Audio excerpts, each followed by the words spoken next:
దేవుడు నాకు ఇచ్చాడు ఒక వాగ్దానం. నువ్వు అడుగు పెట్టిన ప్రతి స్థలాన్ని నేను ఆశీర్వదిస్తాను. దేవుడు నాకు ఇచ్చాడు వాగ్దానం. నాకు 2007 ఫిబ్రవరి 18 దేవుడు నాకు ఇచ్చినటువంటి వాగ్దానం ఇది. నువ్వు అడుగు పెట్టిన ప్రతి స్థలాన్ని నేను ఆశీర్వదిస్తా. నువ్వు ఏ వ్యక్తి నిమిత్తమైతే ప్రార్థన చేస్తున్నావో ఆ వ్యక్తిని నేను ఆశీర్వదిస్తా. నువ్వే కుటుంబం నిమిత్తం, ఏ సేవకుని నిమిత్తం, ఏ సంఘము నిమిత్తం ఉపవాసం ఉండి ప్రార్థిస్తున్నావో వారందరిని నేను ఆశీర్వదిస్తా. నువ్వు ఈ లోకంలో దేన్ని బంధిస్తావో అది పరలోకంలో బంధింపబడుతుంది. ఈ లోకంలో నువ్వు దేన్ని విప్పుతావో అది పరలోకమందు విప్పబడుతుందని దేవుడు నాకు వాగ్దానం ఇచ్చి ఈ పరిచర్య నాకు ఇచ్చాడు ప్రభునందు ప్రియులారా.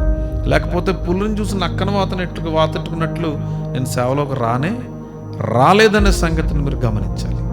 మీరు గమనించినా గమనించకపోయినా, తెలుసుకున్నా తెలుసుకోకపోయినా అది నాకు సంబంధించింది కాదు. కానీ దేవుడు చెప్పమన్నాడు, నేను చెప్తున్నా, అంతే.